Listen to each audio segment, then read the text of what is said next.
I was 15 when it happened. It was a Friday night in late September, just starting to get cold where I lived. My parents had gone out to dinner with some family friends and said they wouldn't be home until late. I had the house all to myself. I invited over my neighbour and best friend, Chris. He was the same age as me and lived right across the street. We usually hung out in my basement, playing games or watching movies. But that night, we got bored. At some point, he brought up playing hide and seek. It sounded childish at first, but we'd done it before with a group, and it had actually been pretty fun. The house wasn't big, but it had plenty of places to hide, especially in the dark. We turned off most of the lights to make it scarier. The only light left on was in the kitchen. The rules were simple. No going outside, no entering the attic or crawl space. Everything else, basement, bedrooms, closets, under furniture, was fair game. Chris wanted to hide first, so I covered my eyes in the living room and counted to 50. I could hear him running at first, then silence. When I finished counting, I called out, "Ready or not, here I come." I started in the kitchen since it was right there, but there wasn't anywhere good to hide. I checked behind the basement door, then moved down the hall. Bathroom, empty. Closet near the front door, nothing. I went upstairs. The floor creaked beneath my feet, and every little sound made me tense. I checked my parents' bedroom first, under the bed, behind the dresser. Nobody. Then I went into my room. It was messy, but not enough for Chris to hide well. Still, I checked the closet and under the desk. Nothing. That left the guest room at the end of the hall. The door was cracked open. I pushed it slowly, half expecting him to jump out and scare me. But the room was dark and quiet. I stepped inside and looked around. Under the bed, nothing. Closet, empty. At that point, I figured he had to be in the basement, so I went back downstairs.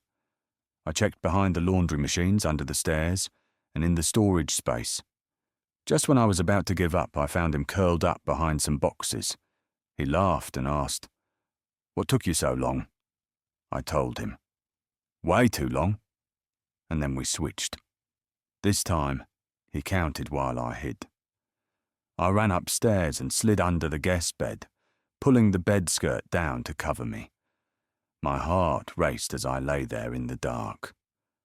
A few minutes later, I heard him come upstairs, his footsteps slow and heavy on the creaking floorboards.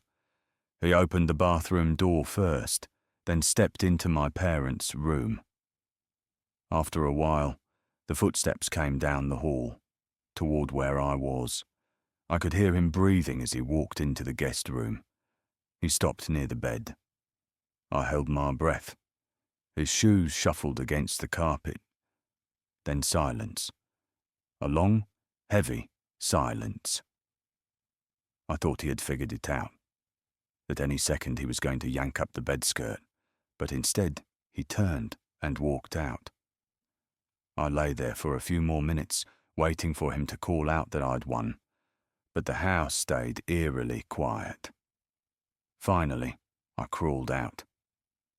I went downstairs, expecting to find him on the couch, but he wasn't there. I called out that the game was over. A voice came from the basement, saying he was down there. I thought he was joking. I walked to the basement door, opened it, and shouted down the stairs. He yelled back that he was still looking for me, and asked where I was hiding. That made my stomach twist. I told him I was out now, standing in the kitchen. A second later, I heard him coming up the stairs. He stepped into the light, looking confused. He asked how I'd gotten upstairs so fast. I told him I'd been under the guest bed the whole time. He frowned. He said he could have sworn he checked that room, that he'd even heard someone moving inside. Breathing. I told him I'd stayed perfectly still, We argued a little, but eventually just shrugged it off. We played another round, though I couldn't shake the uneasy feeling crawling up my spine. Every creak in the house made me jump. At one point, while I was counting, I thought I heard something upstairs. A soft thud. But when I searched, the rooms were empty. I found Chris hiding in the laundry room. We kept playing until we both got tired, then sat on the couch in the living room and turned the TV back on. That's when we both froze. From upstairs came a loud bump, like something heavy falling. Chris glanced at me and asked if it was my parents. I reminded him they were still gone. The hair on my arms stood straight up. We waited. The house went silent again. Chris said maybe something slid off a shelf. I wanted to believe that. But then we heard it. A slow creak of floorboards, the sound of footsteps, walking down the hall upstairs. We stared at each other, neither of us moving. Then I whispered, "Maybe we should check." Chris shook his head. "No way." But then he added, "If someone broke in, we can't just sit here." I told him to stay behind me and grabbed the fireplace poker from beside the couch. We crept toward the stairs, every step groaning under our weight. The house was so quiet, I could hear my own breathing. At the top of the stairs, I pointed toward the guest room. The door was closed now. I knew for a fact I'd left it cracked open. We stood there frozen. Then, from behind the door, came a sound, a slow dragging noise, like fabric sliding across the carpet. Chris whispered that we should leave. I wanted to. God, I wanted to. But curiosity and fear kept me rooted in place. My hands were shaking as I raised the poker and reached for the knob. And when I tell you my hands were shaking, I'm not saying that for dramatic effect. They really were. I pushed the door open fast. The room was dark, but I could see the shape of the bed and dresser. Nobody was there. The closet door stood half open. I stepped closer as Chris hovered in the doorway. I yanked the closet door open, and inside was nothing but coats and boxes. We both laughed nervously, pretending it was all in our heads. But then, just as we turned to leave, we heard another sound. This time, it wasn't upstairs. It was downstairs, the sound of the front door opening and closing. We froze again. Chris whispered, "Someone's in the house." My stomach dropped. We ran down the hall and crouched in my room with the lights off. I clutched the poker tight. At first, there was nothing. Then faint footsteps, moving across the first floor. I wanted to call the police, but my phone was still on the couch. I whispered that maybe we could sneak out the window, but it was too small. The only way out was down the hall, past the stairs. The footsteps came closer. Then we heard the basement door open. The steps went down, one by one. We both exhaled in relief. Whoever it was had gone into the basement. So we took our chance. We sprinted down the stairs through the kitchen and out the back door into the yard. We didn't stop until we reached Chris's house across the street. His parents were home. When we told them what happened, they called the police. The officers searched my house from top to bottom. They found nothing. No signs of forced entry. No footprints. No one hiding in the basement. They said it was probably just the house settling. But we both knew what we heard. They said it was probably just the house settling, or maybe our imagination running wild while we played. But Chris and I both knew what we heard. We knew someone had been inside. For weeks after that night, I couldn't sleep well. Every creak, every thud in the dark made me think someone was walking in the hallway again. That was the last time I ever played hide and seek. We were too old for it, anyway, or at least that's what we told ourselves. Chris and I never talked much about it again. But sometimes, when our eyes meet, I can tell. We're both remembering that night. The night hide-and-seek turned into something else. Even now, years later, I still think about it. The sound of the closet door, the dragging noise across the carpet, the footsteps on the first floor. We never found out who it was. Maybe a burglar who realized we were still home. Maybe someone who slipped out when we ran. All I know is that playing hide-and-seek that night showed us something terrifying. What it truly feels like to realize you're not alone in your own house. Music fades in softly. I grew up in a neighborhood that backed right up against a stretch of woods. The houses lined one side of the street, and behind them was nothing but trees for miles. When I was younger, a bunch of us kids from the street used to play together almost every weekend. In the summer, we'd stay out late, sometimes until our parents yelled for us to come home. One of our favorite games was hide and seek. We usually played in the backyards, sometimes all the way to the edge of the woods. It was fun during the day, but at night, it was different. The trees swallowed the light. Everything looked the same, no matter where you were. That was what made it scary. And that was what made it fun. The last time I ever played hide and seek in those woods, I was 14. It was August, hot, humid, the air thick even after sunset. There were 5 of us. Me, my friend Tyler, his little brother Matt, and 2 kids from down the street, Jason and Eric. We decided to play outside because it felt cooler than sitting in someone's basement. The rule was simple. You could hide anywhere in the backyards or in the woods, but you had to stay close enough to hear when the seeker called the round over. Jason volunteered to be it first. The rest of us ran off into the dark. I went into the woods with Tyler, but we split up once we passed the first row of trees. I crouched behind a fallen log, my heart pounding, even though it was just a game. I could hear Jason shouting numbers back in the yard, his voice echoing through the night. When he finished counting, everything went quiet. Crickets buzzed around me, and the leaves rustled softly in the wind. I stayed low and still. After a while, I heard footsteps in the leaves. Slow, crunching footsteps moving between the trees. I thought it was Jason. I held my breath and waited for him to pass. The footsteps stopped not far from me. Whoever it was just stood there. I waited, listening, expecting them to move or call out, but they didn't. A chill crawled up my neck. I almost whispered to ask who it was, but then I remembered the rules. If I spoke, I'd give away my spot. So I stayed quiet. Finally, the footsteps started again, crunching through the leaves, moving deeper into the woods.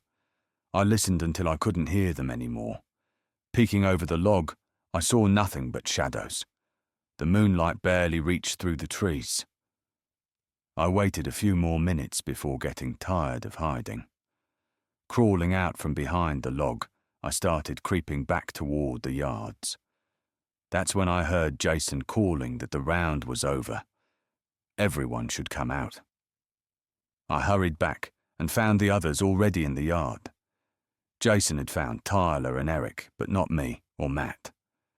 Matt came running out of the woods a minute later, covered in dirt and laughing. He said nobody would have found him. I told them I'd been behind the log and almost got caught when Jason walked right past me. But Jason frowned. He said he never went that far into the woods. He said he'd only circled near the first few trees, then found Tyler crouched behind a fence. I blinked at him, confused. Then who walked by me? Everyone just shrugged. We brushed it off and kept playing. The next round, I was the seeker. I counted loud against a tree while the others scattered. When I finished, I searched the yards first. found Eric behind a shed, Tyler in the bushes, then moved into the woods to find Jason and Matt. The woods were quiet except for the buzzing of insects. My flashlight beam cut through the darkness, catching branches and leaves. I listened carefully, trying to hear movement. After a few minutes, I spotted Matt crouched near a tree trunk. I shouted that I'd found him, and he bolted back toward the yard, laughing. That left Jason. I called out that I was coming for him. That's when I heard it again. Those footsteps. Slow, heavy, moving in the dark. They came from just ahead of me. I shined the flashlight that way, but the trees were too thick to see through. I took a few careful steps forward. I was trying not to make any noise. The footsteps stopped. I waited, holding my breath. Now, admittedly, I was getting a little nervous. Then I heard Jason call from behind me that the round was over. I spun around. He was already walking back toward the yard. Confused, I asked if he'd just been ahead of me. He said no.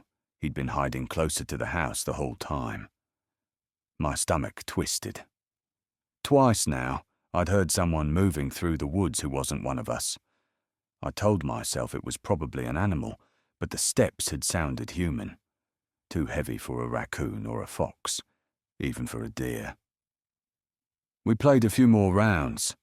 Every time I hid, I couldn't shake the feeling that someone else was out there. I kept hearing faint noises in the trees, branches snapping, leaves crunching. At one point, I even thought I saw a shadow move between the trees. But when I aimed my flashlight, it was gone. The others didn't notice anything. They just kept laughing and running. I tried to act normal, but that nervous pit in my stomach wouldn't go away. On the last round of the night, Jason wanted to hide in the woods again. We all split up like before. I didn't want to go too far, so I stayed near the edge, crouched low in the tall grass. I could see the faint glow of the porch lights through the trees. Jason's voice echoed faintly in the distance as he counted. When he was done, silence fell again.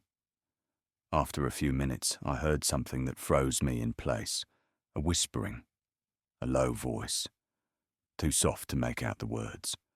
But it was close. My whole body tensed. I peeked over the grass, but the woods were empty. I listened hard. The whispering had stopped. Then, footsteps, slow, moving past me, deeper into the trees. I lay there trembling, heart pounding in my chest. That was when Jason called that the game was over. Everyone came out laughing, brushing dirt off themselves. I walked back slowly, my heart still racing. When I told them I'd heard whispering, they laughed and said I was just trying to scare them. I didn't argue, but I knew what I heard. We sat in Tyler's yard afterward, drinking soda and talking. That was when Matt asked if anyone else had noticed the man. We all stopped. Looked at him. He said that while he was hiding, he thought he saw a tall man standing in the woods. Said the man didn't move, just stood there, watching. Jason told him he was crazy.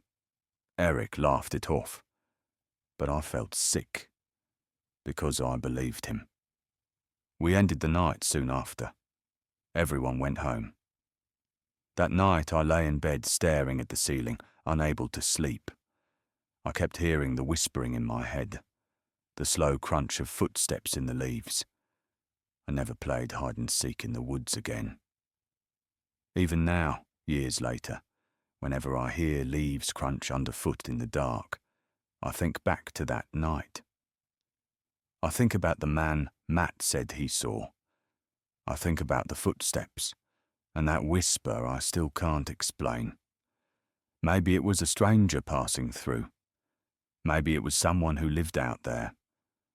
All I know is, when you hide in the dark woods, you never really know who else is hiding with you. Music fades in softly. It was a hot Saturday afternoon last July. I was 14 at the time, living out in rural Pennsylvania. My backyard is huge, acres of open grass, trees, and an old storage shed near the edge of the yard. My friends and I spent nearly every summer day out there. That day, it was me, Ryan, Josh, and Adam. We were playing basketball on the hoop my dad put up near the garage. After about an hour, we were all exhausted, sitting in the grass, sweaty, drinking water. That's when we saw him. A kid we didn't recognize came walking up from the dirt road that runs past my house. He looked about 16, older than us, taller too. Messy black hair, grey shirt, jeans, even though it was burning hot out. We all stopped talking when we noticed him. He walked right up like he already knew us. He asked if we wanted to even the teams and make it 3-on-3. None of us answered right away.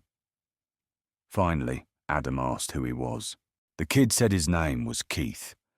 He said he lived just up the road and had been walking through the woods when he saw us. We all kind of looked at each other. I've lived here my whole life and never saw this kid before, and neither had my friends. But he acted normal enough. Ben asked if he wanted to play basketball. Keith shook his head and said we should play manhunt instead. Said my yard was perfect for it since there were so many hiding spots. At the time, none of us thought much about that comment, but in hindsight, it should have been a red flag.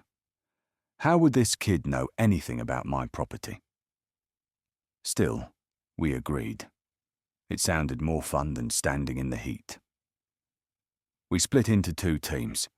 Keith immediately volunteered to be on the hunting team first. He said he loved being the seeker, so it was Keith, Adam, and Josh hunting, and me, Ryan, and Ben hiding. Adam kicked a soccer ball to start the game. We ran off into the yard while the hunters covered their eyes and counted. Ryan sprinted toward the tree line. Ben ducked behind the garage. I didn't want to go into the woods yet, so I slipped into the storage shed. It smelled like gasoline and old wood. I found a pile of folded tarps in the corner and crawled under one. I stayed still, listening. 10 minutes passed, maybe more. Nobody came. I started thinking the hunters had given up. Then the shed door creaked open. Before I could move, the tarp ripped off me in one quick motion. I blinked up into Adam's smiling face. He laughed. "Gotcha." We walked back to the patio together. A few minutes later, Ben showed up. Caught too. Eventually Josh came back. We all stood around, drinking water and talking. But Keith wasn't there. At first, nobody said anything. Then Josh asked, "Where'd Keith go?"